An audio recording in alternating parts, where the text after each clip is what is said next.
विवेकानंद सूर्ये सच्चित् सुख स्वरूपाय स्वामिने तपहारिणे।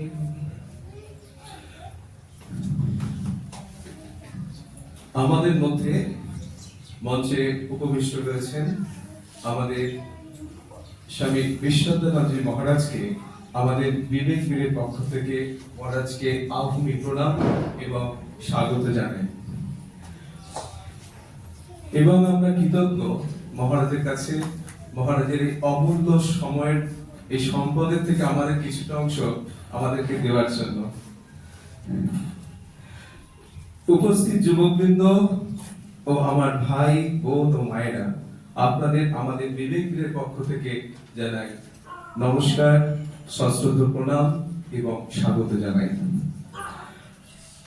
স্বামী বিবেকানন্দের ১৬২তম জন্মদিবস উপলক্ষে আমরা যে কার্যক্রম শুরু করেছিলাম আজ তার দ্বিতীয় দিন। আমরা প্রথম দিনে কুইজ কন্টেস্ট এবং সাংস্কৃতিক অনুষ্ঠান করা হয়েছিল। আজকের এই দ্বিতীয় দিনে মহারাজের উপস্থিতি এবং আপনাদের উপস্থিতিতে আমাদের এই কার্যক্রমটা যেন পরিপূর্ণতা পেল। আমাদের সারা বছর ধরে স্বামীজির আদর্শে অনুপ্রাণিত হয়ে আমাদের কাজকর্ম কার্যক্রম চলেছে।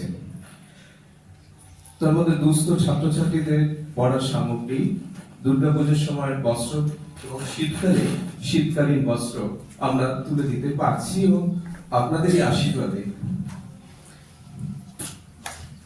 এবং সাপ্তাহিক স্টাডি সার্কেল, যোগা ক্লাস, প্রতি বৃহস্পতিবার মানব বন্ধু, যেখানে রাস্তাঘাটে থাকা ভবগুরুদের আমরা একটু পরিচর্যা করে তাদেরকে নতুন বস্ত্র পরিয়ে এবং একটু খাবারের ব্যবস্থা করে আমরা আসি। বর্তমানে আমরা ছোটদের মধ্যেও মূল্যবোধের শিক্ষার এই কাজ শুরু করা হয়েছে। এবারে আসি আজকের তো বক্তব্যের বিষয় বিবেক চেতনা, যার আমরা স্বামী মহারাজের কাছ থেকেই আমরা শুনবো, যাতে আমাদের জীবনের পাথেয় করে ওঠে, যেন আমরা সেইভাবে হৃদয়ঙ্গম করে তুলতে পারি।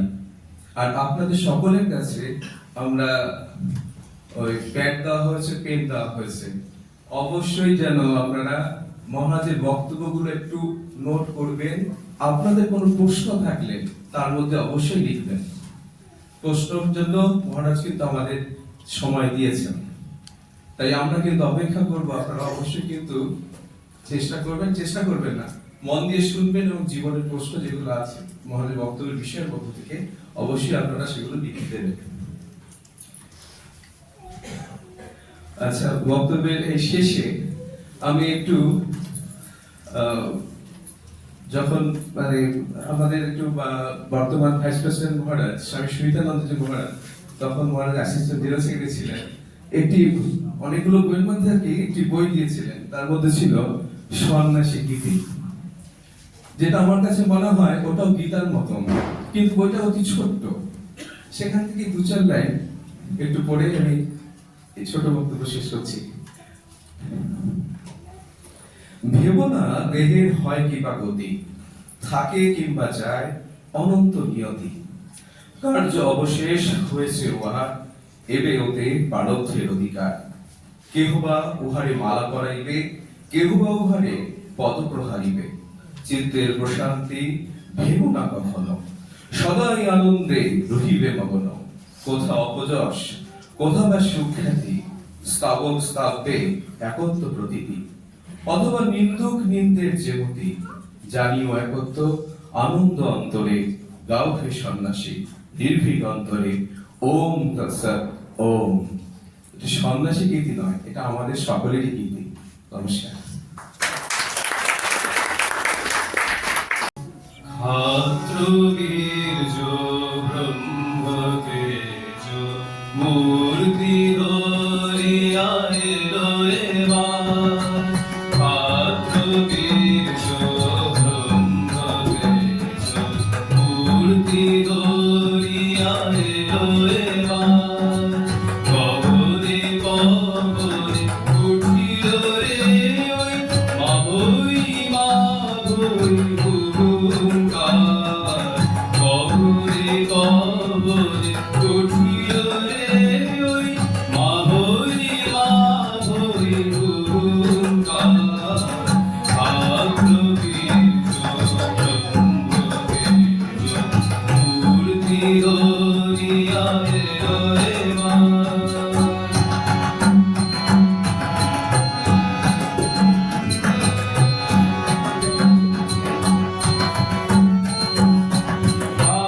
আশ্বাসদিল সঙ্গীত জন পুলক জাগরণ হতাশ জীবন।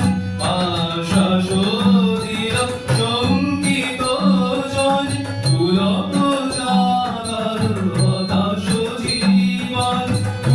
উত্তিষ্ঠত গরজি সনগণ, উত্তিষ্ঠত গরজি সনগণ। সুখবিলাসীর দেবসুধার। ক্ষাত্রবীর্য ব্রহ্মতেজ মূর্তি ধরিয়া এলো এবার।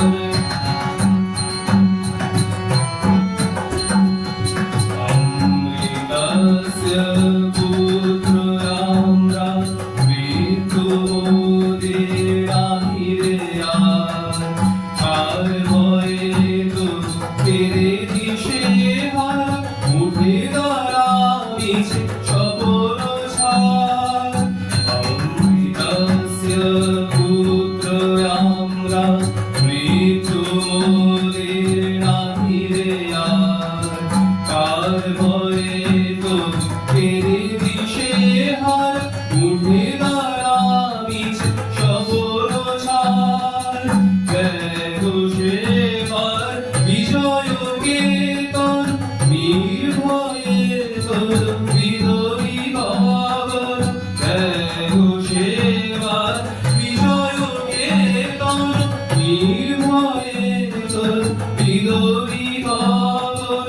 ধন্য হইবে বিশ্বভুবন, ধন্য হইবে বিশ্বভুবন।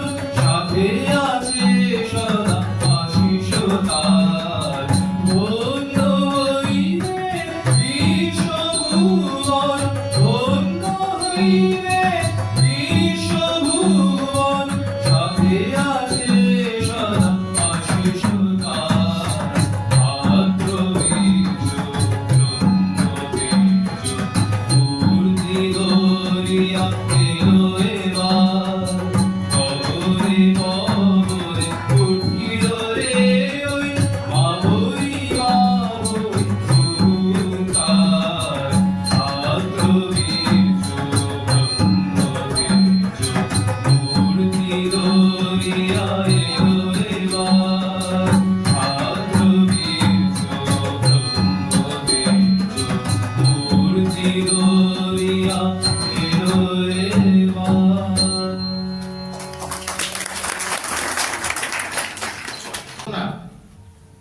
সে প্রসঙ্গে, অর্থাৎ বেদের বাণী সে প্রসঙ্গে। তার আগে যাকে নিয়ে বাণী, যার উদ্দেশ্যে বাণী, যাদের উদ্দেশ্যে বাণী, যিনি বলেছেন আমাদের উদ্দেশ্যে, তার সম্পর্কে দু চার কথা জেনে নেওয়া ভালো। জানে সবাই, অনেকে আমার থেকে বেশি জানে। তা আমি যেটুকু জানি সেখান থেকে খানিকটা বলার চেষ্টা করছি। সপ্তর্ষি মণ্ডল থেকে ঠাকুর স্বামীজিকে নিয়ে এলেন। স্বামীজি রূপে তো পাননি, তিনি সপ্তর্ষি মণ্ডলের অন্যতম ঋষি। সেই ঋষির গলা জড়িয়ে ধরলেন এক শিশু বেশে। গলা জড়িয়ে ধরে বলছেন, আমি যাচ্ছি, তোমাকে যেতে হবে। সপ্তর্ষি মণ্ডলের অর্থাৎ 7 জন ঋষি সেখানে ধ্যানস্থ। তাদের অন্যতম ঋষির গলা জড়িয়ে ধরে সেই শিশু, যিনি কিনা রামকৃষ্ণদেব স্বয়ং, তিনি বলছেন, আমি যাচ্ছি, তোমায় যেতে হবে। কোথায় যাচ্ছি? ভারতবর্ষের বুকে, তখনকার রাজধানী কলকাতা, সেখানে যাচ্ছি। এগুলো বলেননি, কিন্তু এসেছেন আমরা জেনেছি। ধ্যানস্থ ঋষির ধ্যান ভাঙল। এবার তিনি স্মিত হাসি দিয়ে সম্মতি জানালেন এবং নির্দিষ্ট সময়ে সেই ঋষি রূপ নিলেন।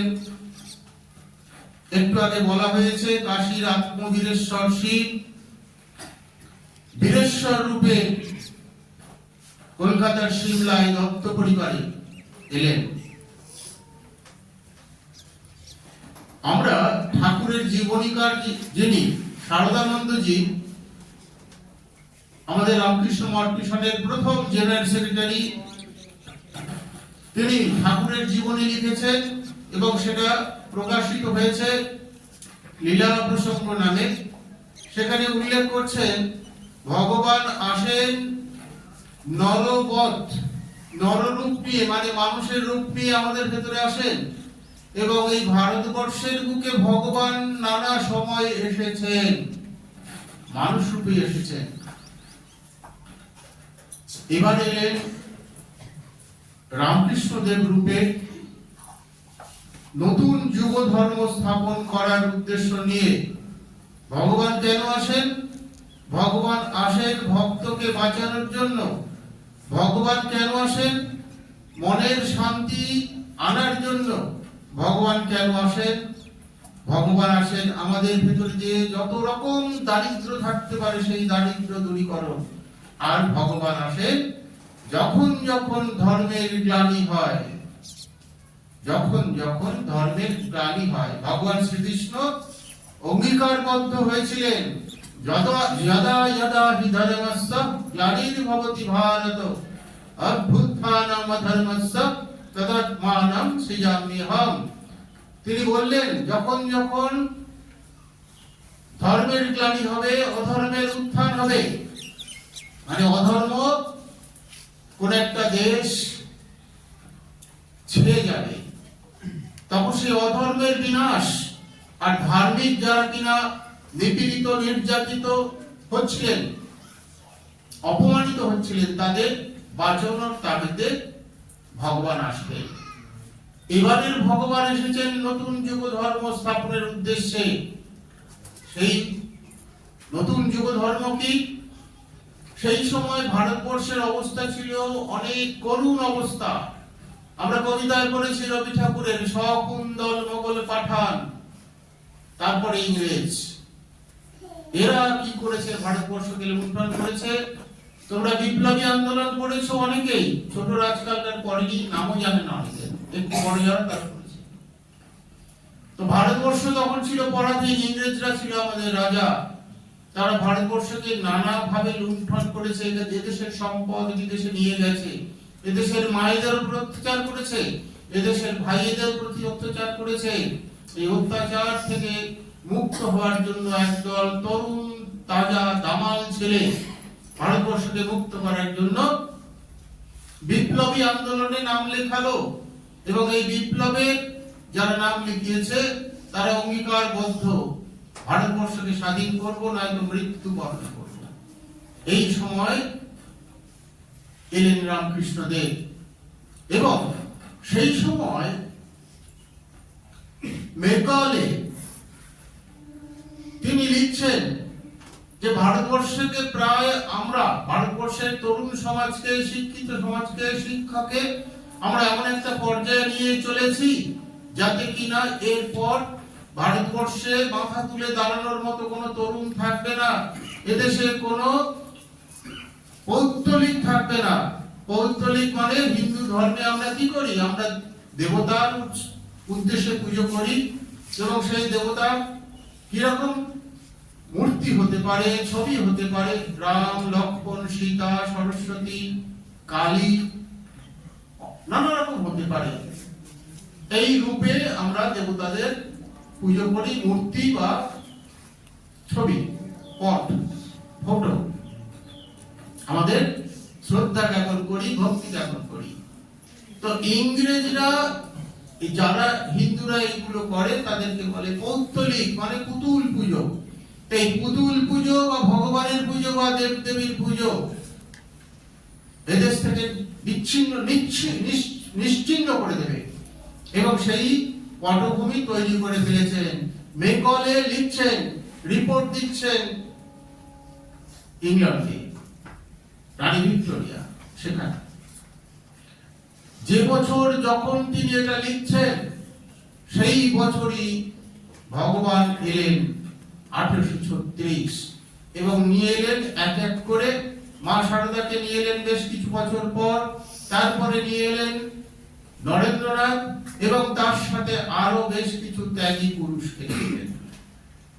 প্রত্যেকেই সম্ভ্রান্ত ঘরে বা কম ধনী ঘরে বা গরিব ঘরে, সেই রকম জায়গায় ওদেরকে এই সমস্ত মহাপুরুষদের নিয়ে এলেন।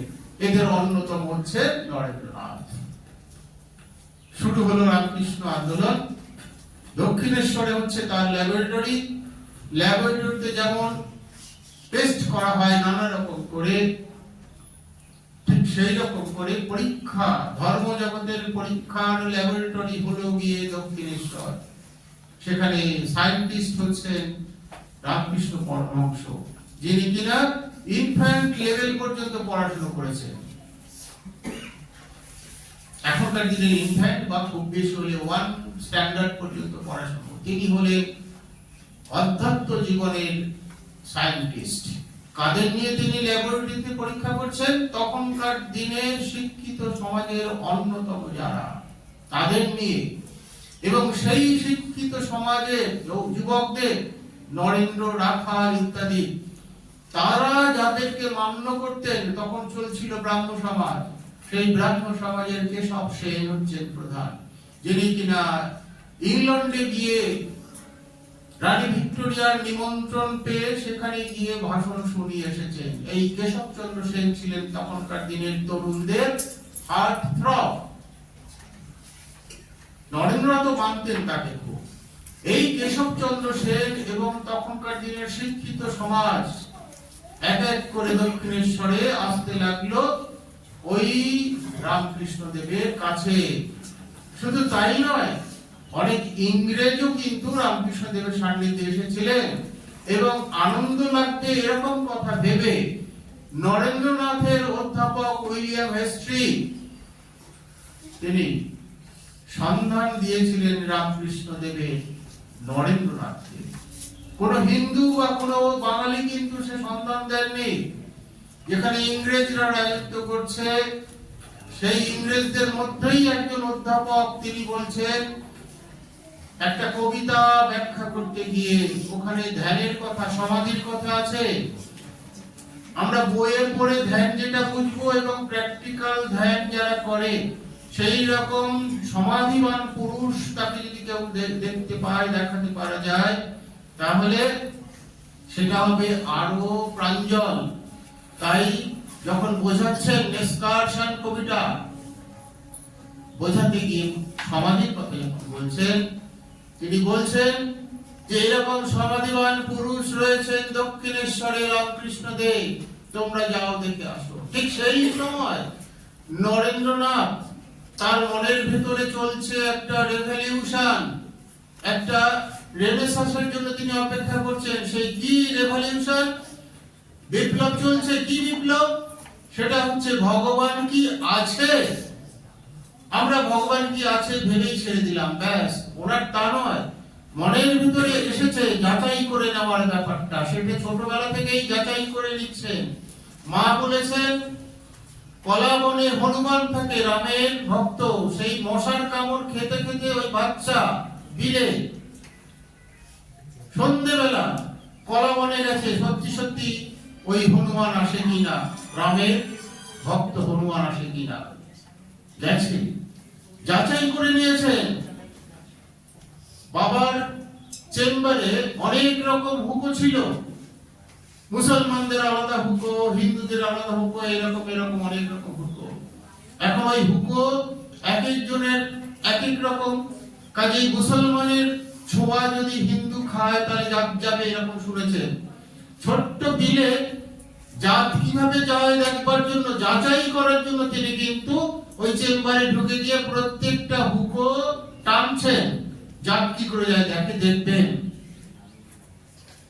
বলছিলাম যেটা সারদানজি লিখেছেন, নরবৎ নরলীলা করে যান, মানুষের মতো হয়ে মানুষের মতো আচরণ করে তার মধ্যে অসাধারণ কিছু তাদের ভিতরে থাকে যেটা দেখা যায়।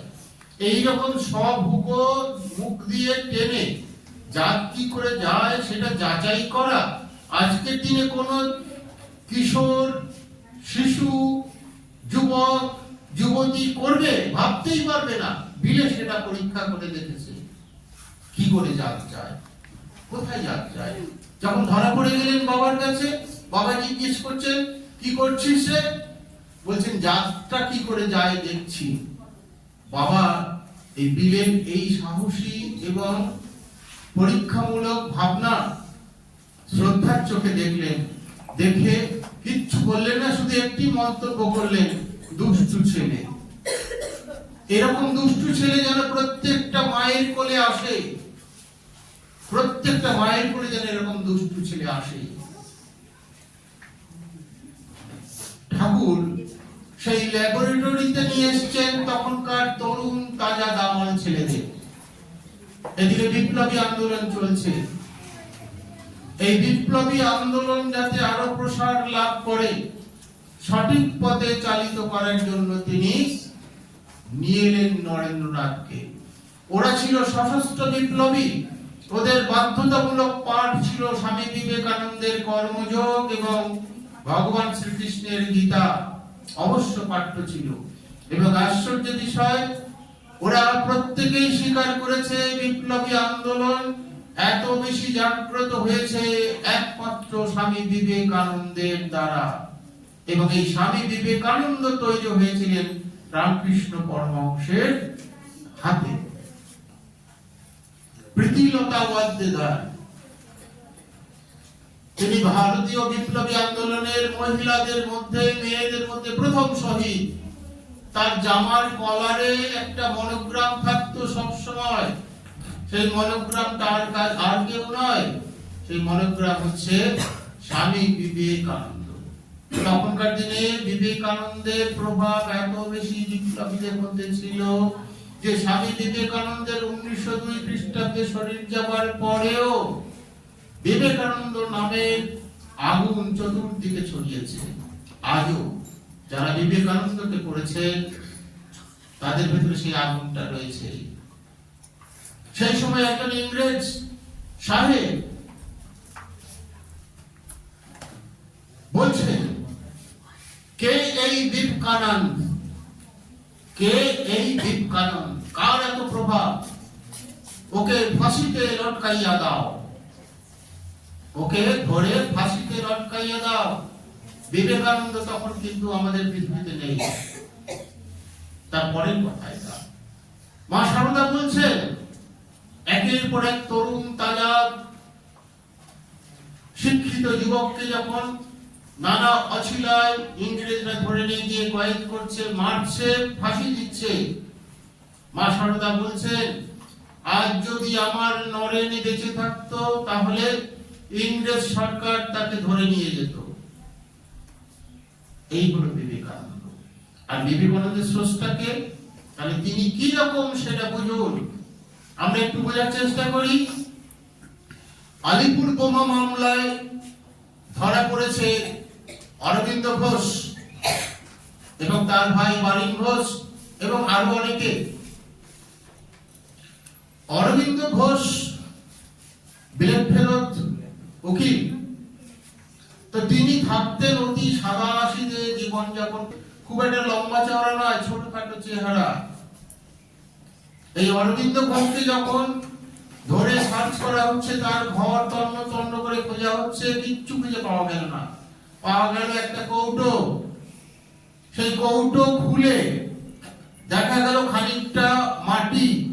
তা ইংরেজ সরকার যারা এসেছিলেন, যাদের পাঠিয়েছিলেন যে সমস্ত পুলিশদের, আইবি ডিপার্টমেন্টের, সিআইডি ডিপার্টমেন্টের যাদের পাঠিয়েছিলেন, তারা কোনো কিছু না পেয়ে, তারা তো খবর নিয়ে এসেছিলেন। আর এই অরবিন্দ ঘোষ সামান্য একটা মাদুর পেতে মাটিতে শোয়, আর এত বড় বিপ্লবী, বহু কিছু শুনেছে, নিশ্চয়ই তার ঘরে অনেক কিছু পাওয়া যাবে। এই চিন্তা করে তারা খুঁজে পেলেন একটা কৌটো, আর কিছু পাননি। কৌটোর ভেতরে খানিকটা মাটি। ওরা ভেবেছে বুঝি এটা কোনো এক্সপ্লোসিভ, এটা কোনো বোধহয় এমন পদার্থ যেটা দিয়ে বোমা তৈরি হয়, এটা বোধহয় সেই মশলা হবে। অরবিন্দকে জিজ্ঞেস করা হচ্ছে, এটা কি, এটা কি বোমার মশলা? অরবিন্দ বলছেন, হ্যাঁ, এই বোমা যেখান থেকে তোলা হয়েছে, যেখান থেকে আনা হয়েছে, সেই দক্ষিণেশ্বরের মাটিতে এইরকম বোমা তৈরি হয়। রামকৃষ্ণদেব সেই কারিগর। অর্থাৎ দক্ষিণেশ্বরের মাটি থেকে সৃষ্টি হয়েছে এই বোমাগুলো। বোমাগুলোর নাম নরেন্দ্রনাথ, রাখাল, তারক, শিবানন্দ, শরৎ, শশী। পরবর্তীকালে এরা সন্ন্যাস জীবন যাপন করেছেন, তৈরি হয়েছেন রামকৃষ্ণদেবের কাছে। পরবর্তীকালে অরবিন্দ ঘোষের জীবন পাল্টে যায়। তিনি সাধন জগতে পৌঁছন। তিনি বুঝতে পারেন এই সশস্ত্র আন্দোলন মুক্তির পথ নয়। তাই তিনি পন্ডিচেরিতে আশ্রম প্রথমে সাধনা করলেন এবং 1 বছর তিনি ছিলেন কারাগারে। সেখানেই তার এই ভাবনাটা এসেছিল। তিনি বিপ্লবী আন্দোলন থেকে সরে গিয়ে প্রকৃত পথ, যেটা মানুষ হওয়ার পথ, মনুষ্য জীবনের উদ্দেশ্য ভগবান লাভ, সেই পথ তিনি অবলম্বন করলেন। ফিরে আসি সেই নরেন্দ্রনাথের কথায়, নরেন্দ্রনাথের জীবনে। এই নরেন্দ্রনাথ যখন রামকৃষ্ণদেবের হাত থেকে তৈরি হলেন, তারপর যখন রামকৃষ্ণদেব চলে যাবেন, এই ধরাধাম থেকে চলে যাবেন, তিনি নরেন্দ্রনাথকে একদিন ডেকে বলছেন, আয় বস, বলে তার সমস্ত আধ্যাত্মিক শক্তি নরেন্দ্রনাথের মধ্যে তিনি দিয়ে দিলেন। তারপর বললেন, এই সব ছেলেগুলো, তাদের ভার তোর হাতে দিয়ে গেলাম। এবং তার আগে নরেন্দ্রনাথকে নেতা রূপে তিনি সবার সামনে মনোনীত করলেন এবং তাদের ভেতরে বৈরাগ্য ত্যাগের আগুন তো জ্বালিয়ে দিয়েছিলেনই, এবং বলে দিলেন, তুই এদের মধ্যে সবচেয়ে বুদ্ধিমান, তুই এদের সবাইকে এক করে নিয়ে থাকবি, দেখিস এরা যেন বাড়িতে না ফিরে যায়। এবং নরেন্দ্রনাথের উপর 2টো দায়িত্ব দিয়ে যান। প্রথম দায়িত্ব হচ্ছে ভারতবর্ষকে, যে ভারতবর্ষ ধর্মের গ্লানিতে ভরে গেছে, সেই ধর্মের গ্লানি থেকে তাকে মুক্ত করা, সেখানে অধর্মকে সরিয়ে ধর্মের উত্থান ঘটানো। অর্থাৎ ভারতবর্ষ থেকে যে ধর্মটা চলে যাচ্ছিল, সেই ধর্মটাকে আবার ফিরিয়ে আনার ব্যবস্থা, ভারতবর্ষের পুনরুত্থান।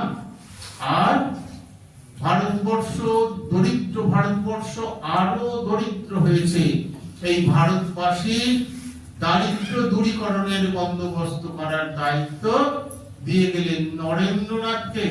তিনি কিন্তু কোন শিল্প করছে যারা, কারখানা করছে যারা, রোজগার করছে যারা, প্রচুর অর্থের মালিক যারা, তাদের কাউকে দায়িত্ব দিলেন না। দায়িত্ব দিলেন সিমলার নরেন্দ্রনাথকে, যার কিনা তখন খাবার জুটছে না। এরকম একটা সময় বাবা মারা গেছে আকণ্ঠ ঋণ করে। বাবা খুব দান করতেন এবং প্রচুর খরচ করতেন। সেই বাবাকে এই খরচ করার বহর দেখে একদিন ছোট্ট নরেন্দ্রনাথ বলছেন, তুমি যে সবকিছু বিলিয়ে দিচ্ছ, আমাদের জন্য কি রাখলে? বিশ্বনাথ দত্ত বললেন, তোর জন্য কি রাখলাম? যদি দেখতে চাস তাহলে আয়নায় গিয়ে নিজের মুখটা দেখ, তাহলে বুঝতে পারবি তোকে কি দিয়ে গেলাম, তোর জন্য কি রেখে গেলাম। তোর জন্য রেখে গেলাম কি? আশিতে নিশ্চয়ই নরেন্দ্রনাথ মুখ দেখেছিলেন, যে মুখ দেখলে যে একবার দেখেছে সেই একেবারে হিপনোটাইজ হয়ে গেছে। বিবেক নামে, বিবেক বাণীতে প্রাণ দেওয়ার জন্য শত শত যুবক পরবর্তীকালে আসছে। শুধু তাই নয়, অনেক বিদেশি, অনেক বিদেশিনী স্বামী বিবেকানন্দের টানে, তাদের গুরুর টানে ভারতবর্ষে এসে ভারতবাসীদের সেবা করেছে। তাদের অন্যতম হচ্ছে সিস্টার নিবেদিতা ক্রিস্টিন। এবং এদেশের মানুষের কথা আর কি বলবো, আর চতুর্দিকে ছেয়ে গেছে বিবেক নামের বন্যা। এই তো 12 তারিখ, গতকালের আগের দিন স্বামীজির বাড়িতে কত হাজার হাজার মানুষ এসেছে, দেশ বিদেশ থেকে। বড় বড় মানুষেরা, সাধারণ মানুষেরা, ধনী দরিদ্র নির্বিশেষে সব একাকার হয়ে গেছে গতকালের আগের দিন স্বামীজির বাড়ি, স্বামীজির পৈতৃক বাড়ি। একটু ছবে, একটু মন্দিরের সেই শানটাকে ছবে, একটু মাথা টেকে প্রণাম করবে। তাহলে বিবেকানন্দ যখন ছিলেন তখন কি অবস্থা ছিল? কি উন্মাদনা, কি উন্মাদনা! সেই বিশ্বনাথ দত্ত বলেছিলেন, উপদেশ হিসাবে বলেছিলেন, বিবেকে দেখ, কোনো কিছু দেখে তুই অবিশ্বাস করবি না। অর্থাৎ কোনো কিছু দেখে তুই যেন কেন হলো, কি যেন এইভাবে ভাববি না। সবকিছু ঘটতে পারে, জগতে সবকিছু ঘটতে পারে, কাজে অবাক হবি না। কোনো কিছু দেখে অবাক হবি না। আমরা এই অবাক হয়ে নিজেদের অনেকটা সময় নষ্ট করি, অনেক আলোচনা আলাপ ইত্যাদি করি। স্বামী বিবেকানন্দ পরবর্তীকালে বলছেন, আমরা যে যা নই, নিজেকে সেটাই প্রতিপন্ন করার জন্য জীবনের অনেকটা সময় ব্যয় করি। বাণী স্বামীজি তো বলছেন, I am a voice without form. আমি মরিনি, আমি তোমাদের মধ্যে আছি, আমার বাণী তোমাদের মধ্যে কাজ করবে। কত বছর বেঁচেছিলেন? বেশি দিন তো নয়, মাত্র 39 বছর 5 মাস 26 দিন। এই অল্প কদিনের মধ্যে, তার মধ্যে ঠাকুরের সান্নিধ্যে এসেছিলেন, ঠাকুর চলে গেলেন 1886, তখন নরেন্দ্রনাথের বয়স 23। তারপরে পরিব্রাজক রূপে তিনি ঘুরলেন গোটা ভারতবর্ষে, কারণ ঠাকুর দায় দিয়েছেন ভারতবর্ষের পুনরুত্থান এবং এই দারিদ্র দূরীকরণ। তা একজন সন্ন্যাসী হিসেবে কি করে দারিদ্র দূরীকরণ করবেন আর ভারতবর্ষকে জাগাবেন, যেটা কিনা টাটা, বিড়লা এবং তখনকার প্রধানমন্ত্রী, পরবর্তীকালে যারা যারা দায়িত্ব নেবেন ভারতবর্ষে, তারা পারবে না। সেটা নরেন্দ্রনাথ একজন পরবর্তীকালে সন্ন্যাসী হয়ে কি করে পারবেন? তার তো বাড়ির কোনো সম্পত্তিও নেই। নরেন্দ্রনাথের এমন অবস্থা, তার খাওয়া জুটতো না, আত্মীয় পরিজন তাদের, তার মাকে, বোনেদের, ভাইয়েদের, তাদের নিজেদের পৈতৃক ভিটা থেকে তাড়িয়ে দিয়েছে। নরেন্দ্রনাথের খাওয়া জুটছে না। সেই নরেন্দ্রনাথ কি করে ভারতবর্ষের পুনর্জাগরণ ঘটাবে? সেই নরেন্দ্রনাথ কি করে দারিদ্র দূর করবে। ভাবছেন আর ভারতবর্ষ ঘুরছেন, রাজারা প্রত্যেকের কাছে যাচ্ছেন, তার নিজস্ব ভাবনাগুলো তাদের ভিতরে ঢোকানোর চেষ্টা করছেন, তারা উদ্বুদ্ধ হচ্ছে, কিন্তু অর্থ দেওয়ার বেলা সেখানটা কিন্তু তাদের কাছ থেকে সাহায্য পাচ্ছেন না। তারপরে বেশ কিছু নরেন্দ্রনাথ, তখনকার স্বামী বিবেকানন্দ নামটা তিনি গ্রহণ করেছেন, আবার অন্য নামও তিনি গ্রহণ করেছেন, বিবিদিশানন্দ, সন্ন্যাস নিয়ে যেটা নামটা তিনি গ্রহণ করেছিলেন বিবিদিশানন্দ, পরবর্তীকালে বিবেকানন্দ। সেই বিবেকানন্দ সবাইকে উদ্বুদ্ধ করার চেষ্টা করেছেন, উদ্বুদ্ধ হয়েছে। আজকের খবর হচ্ছে তিনি যখন যেখানে ভারতবর্ষের যেই জায়গায় গিয়েছেন, প্রায় সব জায়গাতে কিন্তু এখন রামকৃষ্ণ বিবেকানন্দের জোয়ার চলছে, বৃথা যায়নি।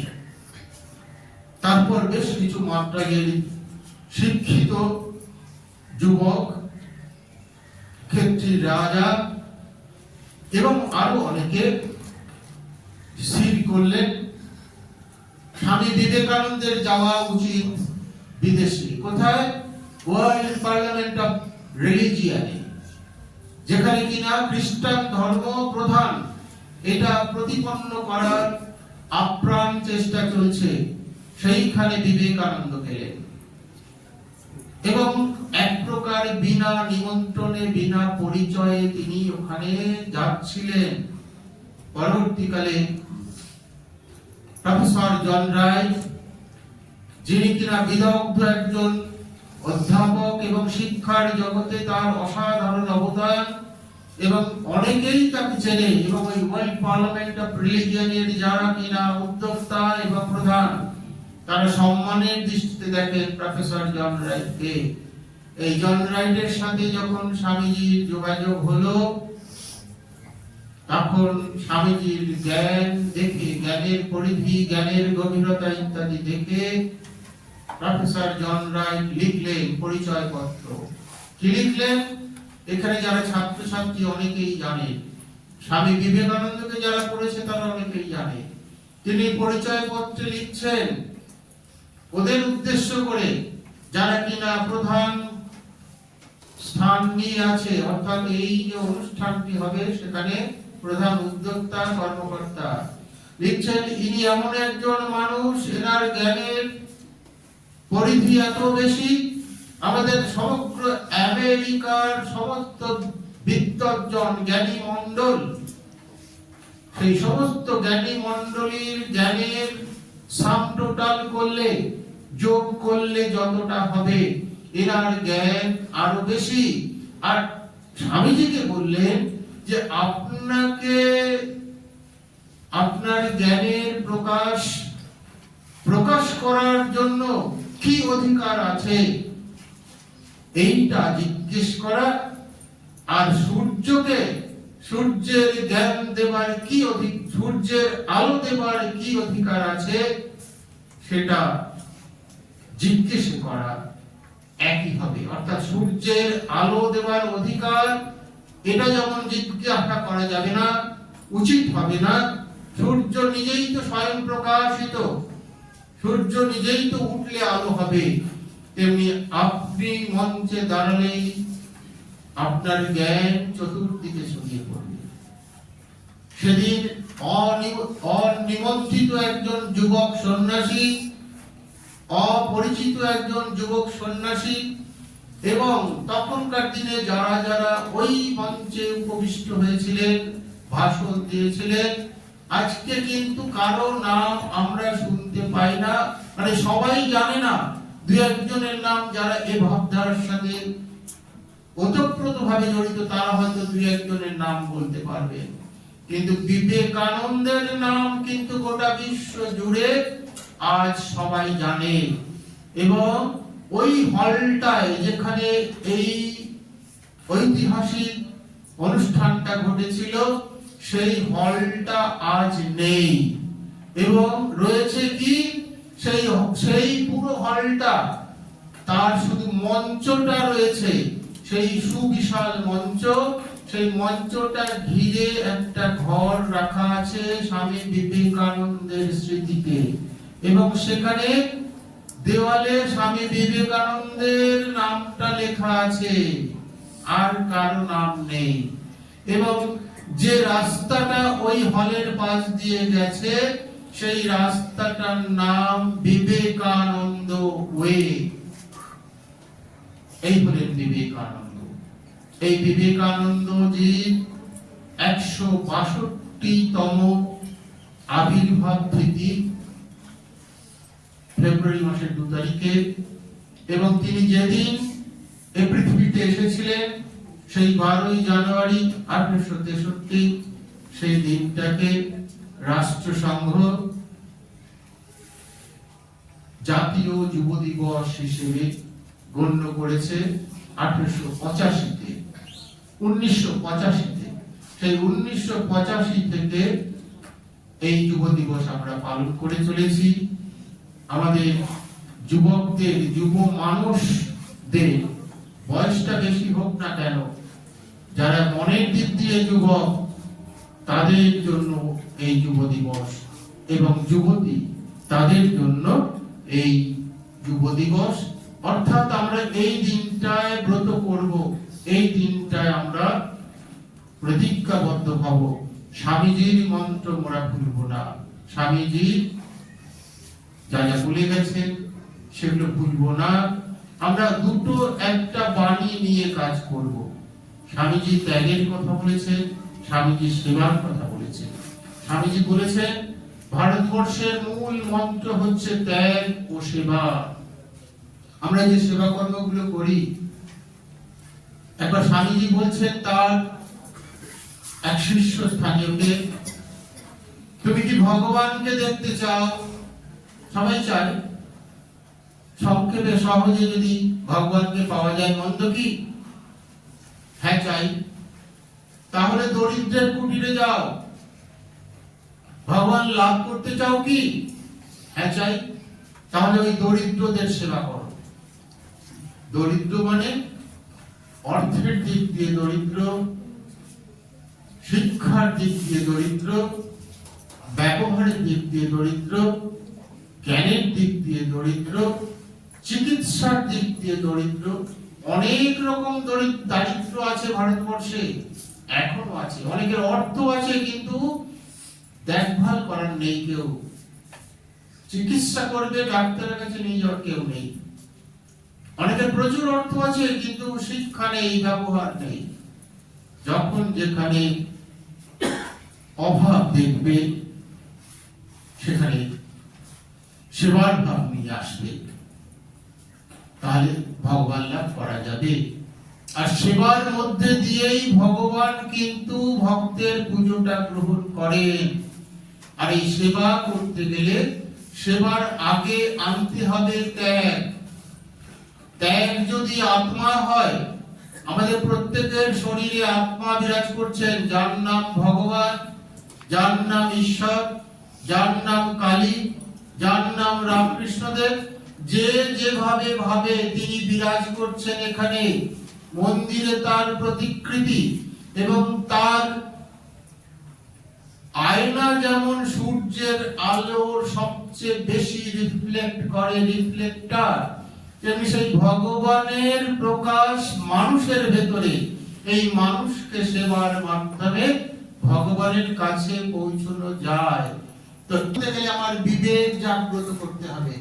তাই মায়ের কাছে প্রার্থনা করলেন যে আমি যাদের সেবা করব সেই সেবাটা যেন আমি ঠিক ভাবে করতে পারি, সঠিক মানুষের সেবা করতে পারি, তেলা মাথায় যেন তেল না দিতে হয়। তাই প্রথমে বিবেক, তার ভক্তি দাও। আমার তোমার প্রতি যেমন অচলা ভক্তি, তেমনি এই নররূপী নারায়ণ যে মন্ত্র রামকৃষ্ণদেব শিখিয়েছিলেন, শিব জ্ঞানে জীব সেবা, এটা যেন আমি করতে পারি। অর্থাৎ আমার ভক্তি যেন থাকে সবার প্রতি।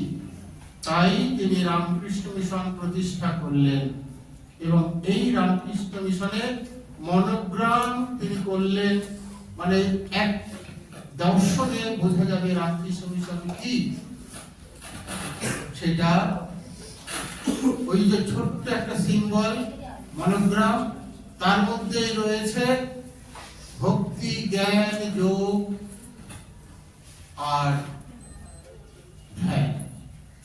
ভক্তি, যোগ, কর্ম, জ্ঞান, আর মাঝখানে রয়েছে এই চারটের সাহায্যে কেউ যদি জীবন পালন করে, সে গৃহেই থাকুক কি আশ্রমেই থাকুক, এই চারটের সহযোগে কেউ যদি সাধারণ জীবন, মনুষ্য জীবন কাটাতে পারে, তাহলে সে মনুষ্য হবে।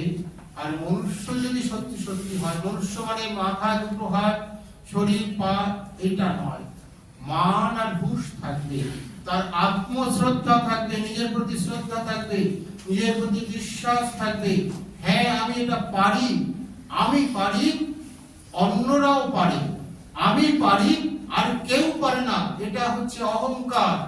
আমি পারি, অন্যরা সেবা, অন্যরা সুযোগ, এবং যদি তাকে সব রকম পরিস্থিতিগুলো সু করে দেওয়া যায়, তাহলে সেও পারবে। আমি যে রকম সুযোগগুলো পেয়ে এটা পেরেছি, অন্যরাও কিন্তু সেটা পরিবেশের মাধ্যমে, তার মস্তিষ্কের মাধ্যমে এটা সে পারবে।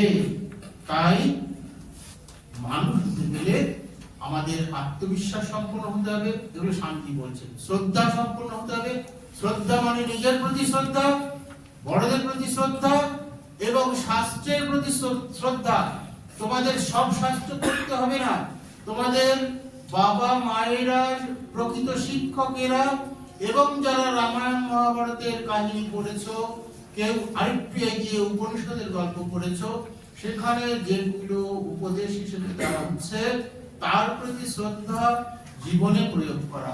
তাহলে নিজের প্রতি শ্রদ্ধা, শাস্ত্রের প্রতি শ্রদ্ধা, গুরুজনদের প্রতি শ্রদ্ধা, এই তিনটে রেখে যদি কেউ এগোতে পারে, তবে সেই হবে প্রকৃত মানুষ।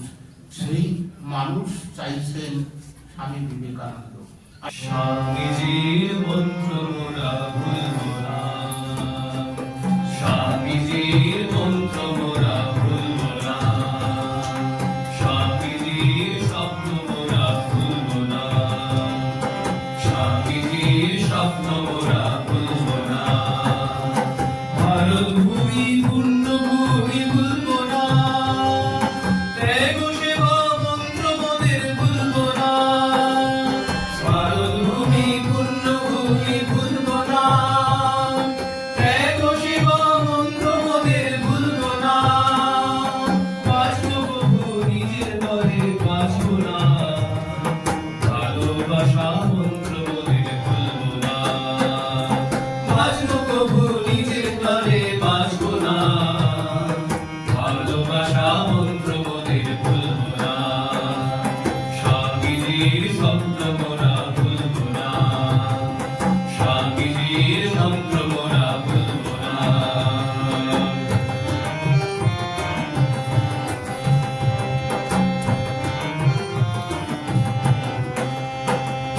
তোমার আমার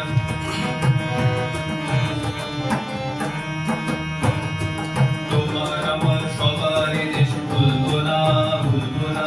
নতুন ভারত গর্ব মোরা থামব না, তোমার আমার সবার দেশ ভুলব না, ভুলব না। নতুন ভারত গর্ব মোরা থামব না। স্বামীজির মন্ত্র মোরা ভুলব না, ভুলব না। স্বামীজির স্বপ্ন মোরা ভুলব না, স্বামীজির মন্ত্র মোরা ভুলব না, ভুলব না। স্বামীজির স্বপ্ন মোরা ভুলব না, স্বামীজির মন্ত্র মোরা ভুলব না, স্বামীজির স্বপ্ন মোরা ভুলব না, স্বামীজির স্বপ্ন মোরা ভুলব না। ভারত ভূমি পুণ্যভূমি ভুলব না, ত্যাগ সেবা মন্ত্র মোদের ভুলব না। ভারত ভূমি পুণ্যভূমি ভুলব না, ত্যাগ সেবা মন্ত্র মোদের ভুলব না। বাঁচব প্রভু নিজের দরে বাঁচব না, ভালোবাসা মন্ত্র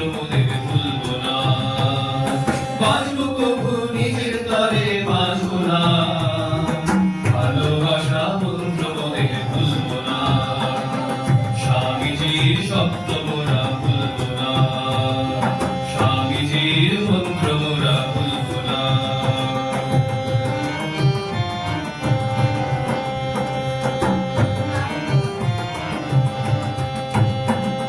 সবার সুখে সুখ যে আমার ভুলবো না, ভুলবো না, বিশ্বভুবন তোমার আসন ভুলবো না।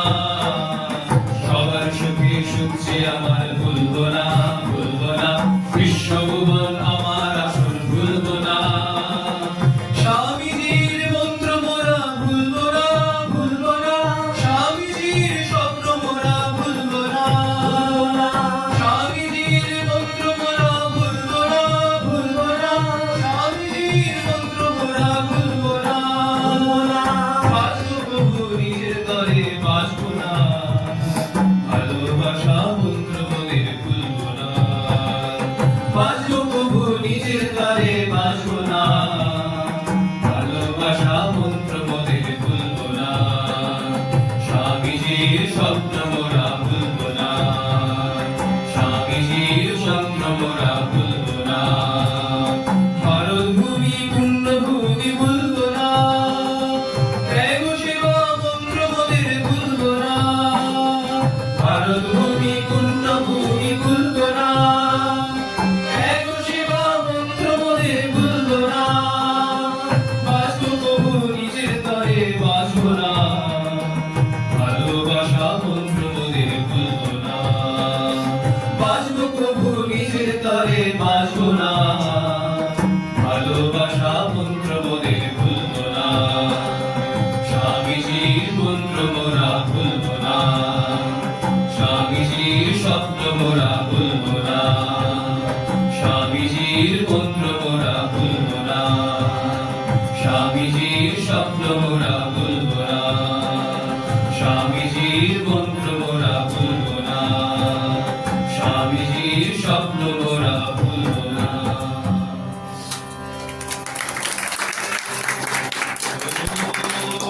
শান্তি শান্তি শান্তি হরি ওম তৎসৎ। শ্রী রামকৃষ্ণার্পণমস্তু। জয় শ্রী গুরু মহারাজ जी की जय।